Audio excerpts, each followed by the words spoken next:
Un tagad vārds šīs mājas saimniekam, tiesību sargam Jansona kungam.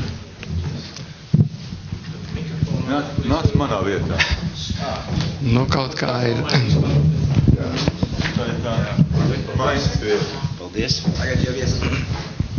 Jā, paldies vēstniekungs, ka jūs atradāt laiku un iespēju ierasties. Tas mums ir pagodinoši.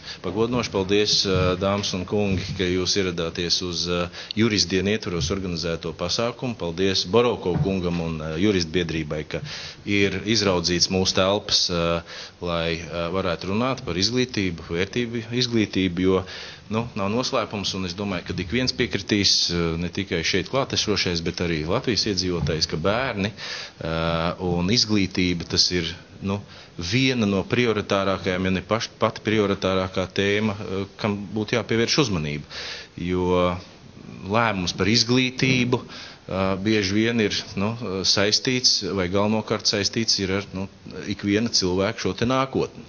Un kā arī Aivars minēja, tad tiešām jautājums par eksperimentiem ar izglītību ir ik pa brīdim sasniedz savu tādu zinām kulmināciju.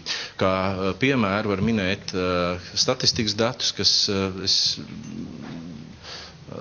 domāju, ka es nekļūdīšos, bija pētījums, ka apmēram 50% darba ņēmēji nestrādā tajā profesijā, kurā viņi ir iegūši izglītību. Tātad jautājums, mēs runājam par augstāku izglītību, mēs nerunājam par vidējo. Tad jautājums, tad kā ir izdarīta tā izvēle, kādēļ tieši ir izdarīta tāda izvēle, kas ir bijis pamudinājums, lai tas jaunais cilvēks izvēlētos to augstāko izglītību, kurā pēc tam nestrādās.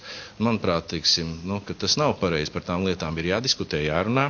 Un es uzsvēršu arī to, ka, ja klātesošiem nav zināms, tad vidēja termiņa stratēģijā Tiesību sarga birojā mums ir prioritāte izglītības pieejamība, jo Satversmē 112. pantā ir diezgan precīzi formulēts, pateikts, ka vidējā izglītība ir bezmaksas, bet pamat izglītība ir obligāta. Tad man ir vairāk jautājumu.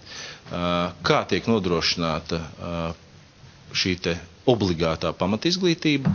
Jo atkal tad es operēšu ar dažiem skaitļiem, dažiem cipariem. Proti, tas, ja nemaldos, bija neliels pētījums, kurš 2007.–2008. gadā apmēram 30% 7. un 9. klašu skolēnu neapmeklēja skolu. Tad tāds jautājums paliek neatbildēts.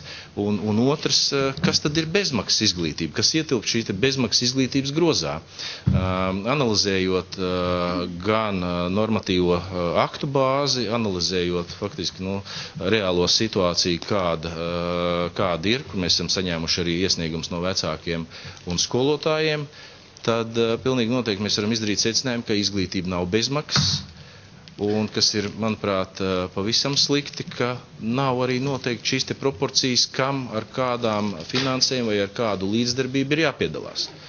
Bet par to mēs runāsim kādu citu dienu. Un jā, paldies klātesošiem, paldies organizatoriem, un es novēlu, lai šī diena ir interesanta, ar auglīgām diskusijām un labiem secinājumiem, ko mēs tālāk varam izmantot ikdienā un varbūt pat piedāvāt politiķiem kā priekšlikums. Paldies!